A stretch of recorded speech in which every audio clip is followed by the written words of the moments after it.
this is what I like. This piano right here, this is the one. It's called the all triple piano. Now I'm not going to go into detail and try to explain to you how they did this, but apparently it does not exist. Well, in the real world, but it exists now.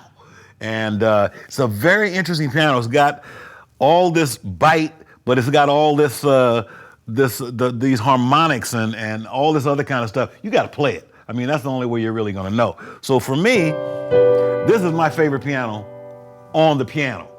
You know, matter of fact, they might as well just call this the Dookie piano. So this gives you the bite if you want, but at the same time can give you, you can still play fast, mellow, and all the dynamics. But there's something about each individual note. I think what interests me about this is that when I play it, I feel like there's more depth within the tone of each note. And that's kind of what gets me. It's almost like, you know how they have a piano, with 3 strings, and it kind of, depending on the tuning of the strings, it kind of gives the character of the piano a little different effect. That's kind of what this is all about. And the modeling on this piano is actually incredible. Of course, I guess you guys know by now, this is not a sample, that this is a model piano. And through the creative juices of Roland, they got in there and figured out what actually makes a piano work. And then put that to use and made it work. And I don't know how they did it because I'm just a piano player. All I know is the results. And that's the most important thing. So there you have it. This is my piano here. This is the Dookie piano.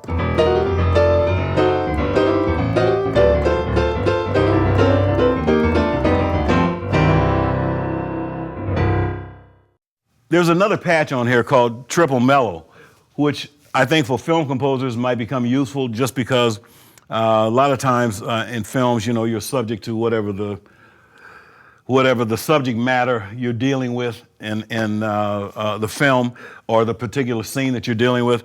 And sometimes you need a really mellow kind of piano sound, and that's already built in here, where if you need to play a single note and something that's real soft, or even if it's an eerie scene where you go,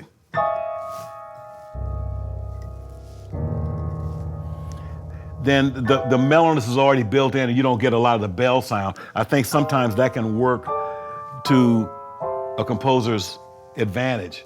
There's other, personally, I like to kind of create it on my own based on a real piano and just let me control the dynamics. But if you want to deal with that, if you're not a pianist, you don't have that kind of technique or control, this gives you the possibility for you just to walk in there and say, hey, I got a mellow tone. In a mellow tone, Dookie. How about that? So that's what it got.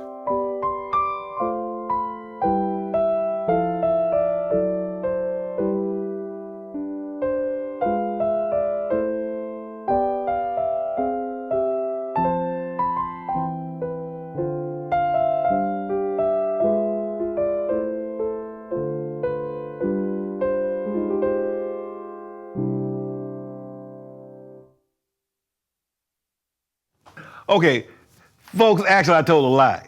My actual favorite piano on here is the next one, which is number 4. You see what I'm saying? It's called the all silver one. This is really the piano. Like I say, you're gonna have to go check this out yourself. That's the only way you're gonna know. But if you, this one has a lot of bite, a little more of from what I was talking about with the all triple piano, but even more. So check this out. I'll even play the same thing.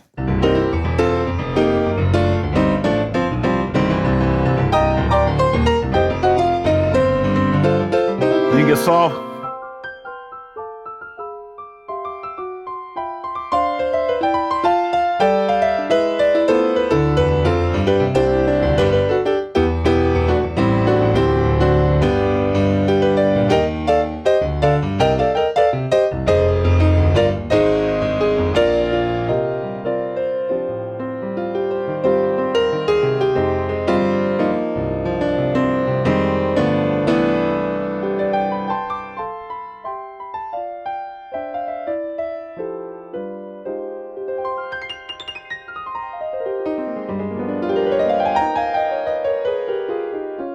I just went from gospel to a little jazz to a little, I don't know, call it whatever you want.